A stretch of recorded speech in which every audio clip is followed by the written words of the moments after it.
everybody, this is Erica, the technology nerd who likes to film stuff, and I am finally back from France. I am recovering from jet lag. Such a terrible thing. I'm used to being like 9 hours ahead of what I am right now. So, whew, a little tired. It's all good. So we are now in for the fourth and final part of the Galaxy S4 review. In this segment, I want to talk about S-Health, I want to talk about the camera, I want to talk about the battery life, I want to talk about the antennas, I want to talk about other issues. There's a lot of things to explore in this final segment, so let's go and check it out. Now, starting off with S-Health, I actually think this is a pretty cool application. To set it up, you're going to want to hit Next. Now, one thing that you need to pay attention to is that it does say any information that you obtain from use of S-Health may not be suitable, accurate, complete, or reliable. So I think this is kind of just a guide to help you. This isn't medically accurate, so pay attention to that. There are various privacy things that you need to agree to, then you hit Next. You need to fill out your information, male, female, weight, height. This is going to help with the parameters. It helps figure out how many calories you're actually burning. Then it's going to have you fill out your height. I'm a shorty, so I'm 5 feet tall, 110 pounds. You want to be honest with this application here, because if you're not honest with it, then it's not going to be accurate at all. For example, if you are someone who does little to no activity, you don't want to lie to it and say that you do moderate activity or even heavy activity, because check out little to no activity. It's telling me that I shouldn't be consuming any more than a little bit over 1,500 calories a day. And if I set it to moderate activity, I can eat about 2,000 calories a day. So that's a pretty significant difference. So for me, I'm going to be honest and I'm going to say light activity. It's telling me I should be burning 479 calories a day as an estimate. I'm going to go ahead and hit Start. Now, underneath the S-Health menu, you have a plethora of different things that you can configure and different things that help you monitor your weight and your calorie usage. One thing that I really like is Walking Mate. Once you hit Start, the accelerometer in this phone will help to track every step that you make, and actually I've been using this. I did reset it for purposes of this review, but I have been using this and it looks really accurate. Then you also have Exercise Mate. So what you do underneath Exercise Mate is that you can hit the Enter button here, and it's going to allow you to choose from a list of pre-configured activities. I really don't know where they've got these calorie estimates from, but let's just say that I'm somebody who's going to be going running. I can hit Running, and it gives you how many calories you burn per 30 minutes. So just say that I do 45 minutes. I'm going to already have burned over 1,000 calories. That's well over my calorie goal for the day. So because it's gone past my goal, I can go ahead and look at my health board. You can see that my goal has indeed been reached. So I think that that's pretty handy. On top of being able to track all of your exercise activities, you can track what you're eating. When you go underneath Add Meal, you do have the ability to search for certain foods. So for lunch category, you can say Add Food Information. You can search food, just say banana. What's nice is that Samsung has included a database that tells you already the amount of calories that you can expect to find in food. For example, you have Dole, Chiquita, Denny's banana, large, giant food bananas. So it makes a distinction between smaller bananas and larger bananas.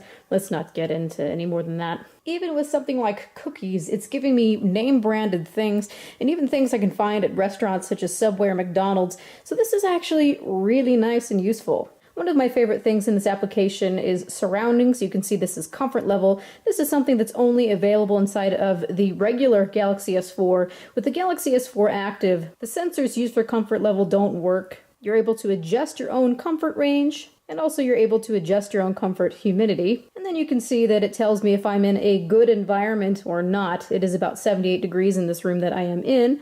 A little bit over room temperature. So I find this really nice. So I can tell now if it's too hot to leave chocolate in my car. I can tell if I'm just going to die of heat exhaustion. I don't know how accurate this is on every phone, but it seems that mine's pretty accurate. Although I have seen phones where it isn't as accurate. So I think it's going to just depend on your individual phone, but I think it's quite useful. And of course you have weight that I've already entered.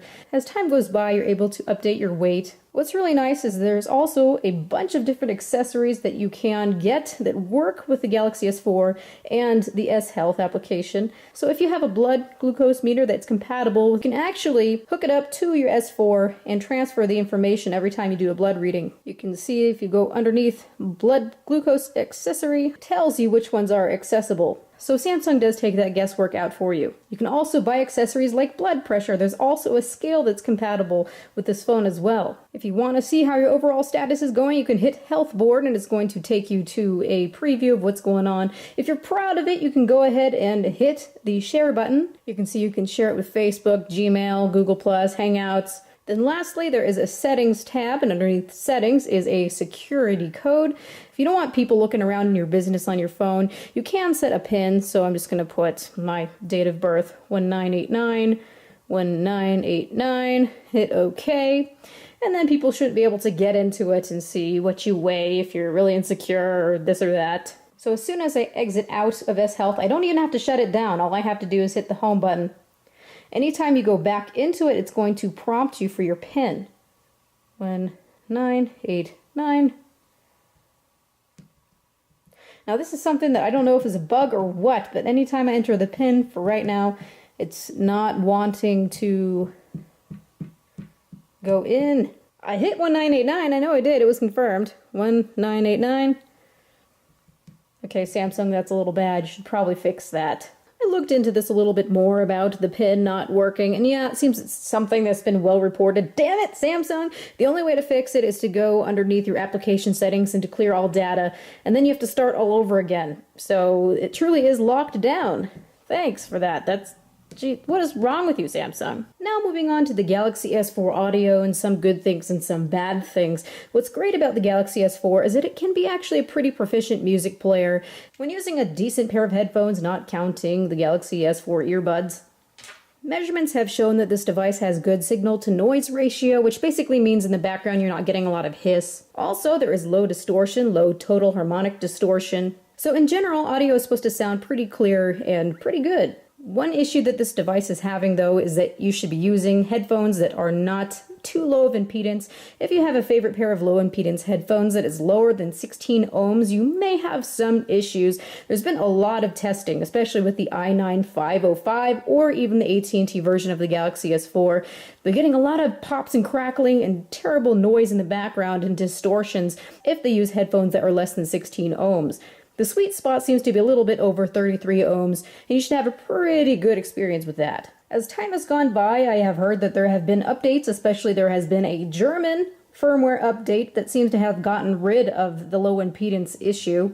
Now, I haven't heard of anything roll out for the AT&T version yet, but that should be soon to come, hopefully. And if it doesn't exist, there is the ability to take a custom ROM that is based off something like the German version or even later that was released, and it should have the ability to get rid of that low impedance problem as well. But of course, that is going to take a rooted phone with an unlocked bootloader, so it's not for everybody. Now, for all of you audiophiles out there, you might be a little bit disappointed with the Galaxy S4. This right here is the AT&T version of the Galaxy S4. I don't have the i9500 in hand, but between both of these devices, Samsung has added an upsampling algorithm, and not a very good one at that. MP3 audio, CD audio, basically most common audio files out there usually have a sampling rate of 44.1 kilohertz. Android likes to play back 48 kilohertz, so it has to be upsampled. The problem is that when going from 44.1 kilohertz up to 48 kilohertz, the interpolation process is not very nice with the algorithm that Samsung has implemented. So instead of having the waveform reconstructed to look just like it did at 44.1 kilohertz, at 48 kilohertz you're getting a little bit of artifacts here and there. I don't think this is something that most people will notice except for the audiophiles, but this upsampling algorithm affects both the Qualcomm version and also the i9500. So if you are someone who is infatuated with the Wolfson DAC, this upsampling algorithm kind of makes it a moot point. So thanks Samsung for that. Thanks a lot. Now, as for battery life on the Galaxy S4s, I had a chance to actually use both versions of the Galaxy S4, the Exynos version and the Snapdragon version. I have several screenshots that I'm going to show you. I don't have the Exynos version on hand, but when I was in France with my boyfriend, you bet I had a chance to play around with that phone. The general consensus among reviewers is that the battery life on the Exynos version is nowhere close to being as good as the Snapdragon version. I have not been able to understand why they say this. Probably because they're doing one certain task that the Exynos version isn't as efficient at as the Snapdragon version. That would explain it. So they're doing things like running phone calls until the battery dies or running videos until the battery dies. But in general, usage for me, such as playing games or browsing the internet, this or that, heavily all throughout the day, both phones have pretty decent battery life. The screenshots that I'm looking at right now is actually of the Exynos version. You can see it's at 30% charge. It's already been a day and 8 hours. And looking at screen time, it's 2 hours and 30 minutes. What about that is bad? I don't understand why people think that this is considered bad battery life. That's just, it's pretty good. What I was actually able to find when using both of these phones is that the Exynos version sometimes came out on top. Now here is a screenshot from my Snapdragon version. At 1 day and 4 hours, you can see I have a significant amount of things going on here. I'm at 4% charge, and screen time is at about 3 hours. Now I'm going to go ahead and look at some screenshots from the i9500. So at about 1 day and 9 hours, I did use this very heavily. I'm going to go ahead and look at screen time. It's at 3 hours and 30 minutes. The battery is about 6%. Mine that I had shown you was about 4%, but you can see that there's several hours difference here, and the screen time is actually a little bit better as well. So whoever is saying that the Exynos version has terrible battery life just didn't have a chance to actually use both phones side by side. Both of them have pretty decent battery life. They're going to get you easily through the day, even with pretty heavy usage. So it's really going to depend on your usage pattern versus my usage pattern, but honestly, I would say that the Exynos version is just even slightly better than the Snapdragon version. I really do put them on par with each other. As for the various antennas inside of this phone, such as Wi-Fi, Bluetooth, GPS, NFC, I haven't had any issues with any of them. As far as reception on this phone, it's been generally pretty good. I'm getting anywhere from 2 to 3 bars at any given time. Now, of course, the i9500 model is the one that does not have LTE and is not LTE compatible. The Snapdragon version does have LTE bands depending on your area. One thing that's really bothering me about the i337, which is the AT&T model, and the i337M is that they are crippled. So I have unlocked my phone. Yeah, I know, I'm gonna get in so much trouble. I paid for it outright, therefore I have every right to do whatever I want with this hardware. So I unlocked it, and I tried to take it over to T-Mobile and use it with my T-Mobile SIM card, and little did I know that they had actually crippled the AWS band. T-Mobile uses AWS for dual carrier. Dual carrier HSPA Plus uses 2 different cell towers at one time to double your bandwidth. When you were using just HSPA Plus, you were pulling down about 21 megabits per second max, but with dual carrier, you are doubling that data stream, and you get a max of 42 megabits per second. It's like LTE, and if not better than LTE in some circumstances. But no! You can't use that on this one because AWS bands have been crippled. So if you bought the AT&T version or the i337M and wanted to use it on T-Mobile, you can't because the AWS band has been disabled. If you had the 1900 band available for 3G in your area, sure, you can get 3G. Otherwise, these two versions are going to be on edge. Also, I took this phone abroad when I was in France, and I noticed that dual carrier just doesn't work at all. My iPhone and even my Galaxy Note 2 were able to get dual carrier, and you just can't do that with this phone. But there is a hack that you can do. I will put a link in the description, so if you want to enable your AWS bands, you can. It's really a rotten move to disable what this phone originally had. Now lastly, down to the camera, I'm going to be talking about the settings, and also I want to do a little bit of comparisons between the Galaxy S4 Exynos and the Snapdragon. I've already covered that in some depth in another video, but I'm going to pretty much be reiterating that. So to start off with, one of the most awesome features is the dual recording mode. All you have to do is to hit this button that is up here, and it's going to create a little stamp, as you can see here. You can change the frame type that you have here. You can make it into a stamp, oval blur. You can change it into being a Polaroid instant picture. And if you'd like to, you can also switch the view. So now we have the little ducky in the image, and I can go ahead and take a picture of myself like this, or I can start recording. Hello! Also, during recording, I can switch which camera I'd like to look at. You can go ahead and resize the image, move it around. This is all happening in real time as you're recording. And then I can go ahead and get rid of that if I'd like and just continue recording. You don't have to hit the stop button at all. So I find that to be really, really nice. What I also like about the dual recording and dual camera feature is that if you go underneath settings, you can choose the photo size. You can choose it to be 16:9 or you can choose it to be 4/3. So just say if you were happening to be filming at the moment and you wanted to have the full extent of the display, you see that I had the option to choose it to be 16:9, and now the little image isn't in the way right in the center of what I'm recording. So I find this to be really, really nicely implemented. The next thing to pay attention to is your shortcut bar. You see that there's an arrow that's pointing next to this little wheel. Go ahead and click on that, and it's going to bring a bunch of different shortcut settings. Now, if you don't like what's up here, you do have the option of either pushing the menu button and saying Edit Quick Settings, or you can simply just tap down and hold. And anything that you don't like, just say that you don't like the auto night mode, and you want something like, I don't know, video stabilization, you can go ahead and drag that and put that right there, and voila. Also, you should pay attention to what we have around the sides of the screen here. I don't really like how Samsung has this implemented. It's kind of busy. I preferred the ability to simply just hold down the menu button here and choose settings from this way. But some people do like this, so we do have the ability to change to the front-facing camera. You have access to your photo gallery. If you click on this here, you get a bunch of real-time settings. Now you can use the real-time settings in both photos and videos, so that's really nice. Along the top here, of course, we have execution for start video, there's execution for snap a photo, and then you've also got mode. Once you hit mode, you have a bunch of different settings under here, which are really, really nice. And there's a couple different ways you can view this. You can either have them all laid out before you, or you can hit the scroll through mode. When you hit the scroll through mode, you have an easier time seeing what each of the functions do. You can see that it gives you a little bit of a description. So you've got automatic mode, which is just self-explanatory, auto color, auto exposure.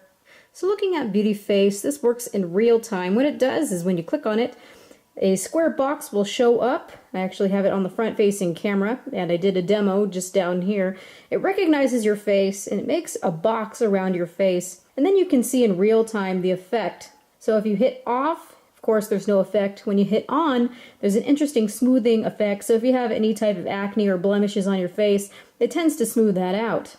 So here is me normally, and then I did it with beauty face. I could see that it really just smoothed out my skin. It doesn't look all so natural, but it does work. Next we have best photo, and all that does is take several pictures. It's a series of pictures, and it allows you to choose the best one. And then there's best face, which again allows you just to take a series of photos. In this case, it takes 5 photos, and it allows you to choose the best faces from the photo. So you can superimpose different faces that you like. If one person's smiling and another person isn't, you can replace the person that isn't smiling with one where they were. Sound and shot, I think this is probably one of the most pathetic settings. It seems to only work on the phone itself. So just say you were to, I guess what was advertised was taking a picture of a person blowing out their birthday candles, and then you were able to hear them all singing happy birthday in the background. Well, the thing is, if you don't view that on a Galaxy phone, the singing just goes away. It just ends up being a picture. So I found that to be a little bit lame. I found drama to be pretty cool, and it works. You just have to make sure that whatever you are taking a picture of is enough distance away so that it can all fit into the frame. I actually have an example. So the further away, the better the effect is. I was standing not too far away, but kind of just mid-range from this biker, and you can see that he's coming into the frame, and it looks very, very seamless. So yeah, this works really well. Just make sure that you are at far enough of a distance to fully get them into the frame so that there's several different areas in the frame that they will arrive. The more areas that they arrive in the frame, the more of a transitional effect you will see. Next, you have animated photo, which lets you create an animated GIF file. That's really nice because it really is a real GIF file. So just say that it's the 4th of July and you're watching fireworks. Well, everything else can be frozen in the frame except for the fireworks that are going upward, and it creates an animated picture. You've got your HDR settings accessible from here. You've also got eraser for people who photobomb. And this also works really well. The one thing that annoys me about this mode is it doesn't allow you to keep the original photo and the edited one. I did a couple of these and then realized I don't really have much to show you because, well, they take away the initial one and only leave you with the one that takes out whoever photobombed or whatever photobombed. For lack of a better example, here's me just moving my arm across the frame. Now, just say I don't want my arm in there, I can go ahead and select it. I can then say hide moving objects, and there you go, boom. So essentially it just analyzes several different captures, and it sees when there isn't someone in that particular capture, and it kind of just stitches it all together. But yeah, you can see it works really well. Next, you've got your panorama mode. Everyone knows what this is. It's nothing too spectacular. You just need to move the camera in one direction and it's going to take a nice scenery. This is one that I had done when I was in France. I was just testing to see how it would handle different exposures, and it does really well stitching everything together. I don't see too much of an exposure change. Everything looks pretty on par. Next you have a sports mode for just fast moving objects, and you've also got a night mode, which allows you, like it says, take brighter, clearer pictures in low light without your flash. And then again back to your auto. So there's a lot of really nice settings in here. I don't know which ones I would particularly use, but I think at a party or something where I'm really interested in the novelty abilities of this phone, I think it's fun. So now let's check out some images and videos, shall we? To start off with, I want to talk about the differences between the Snapdragon and the Exynos cameras. One thing that has never been confirmed is whether the differences are because there's two different camera sensors or if it's just different processing.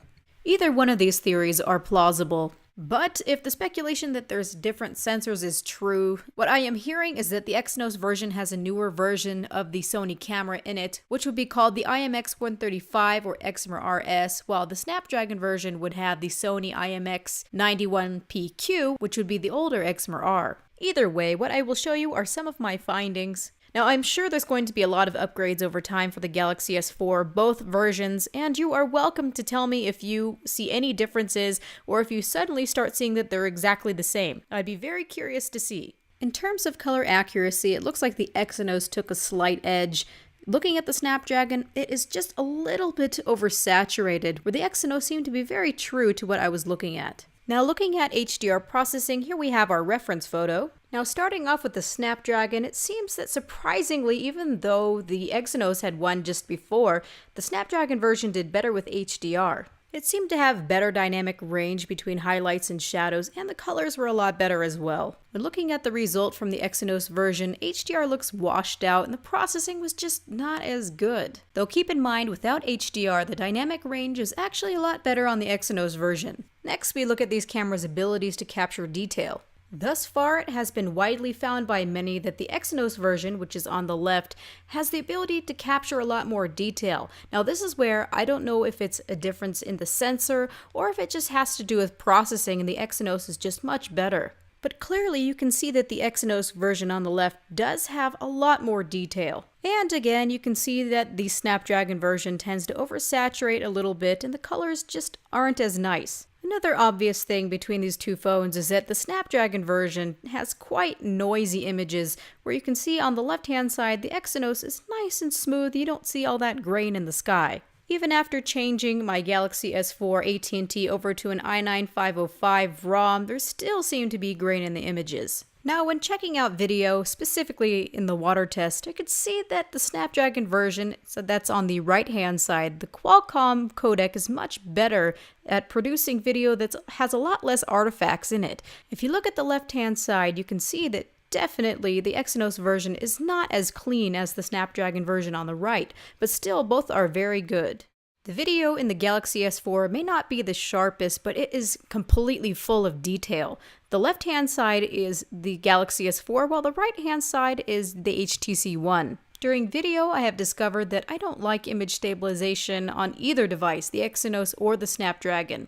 On the left-hand side, you can see it looks really jello-y, wobbly. You have the HTC One that actually has real optical image stabilization versus the digital image stabilization on the S4. During my low light video testing, I noticed that the Exymer backlit sensors do pretty well. With very little lighting, I was still able to see a good amount of detail, and the result was not obnoxiously noisy.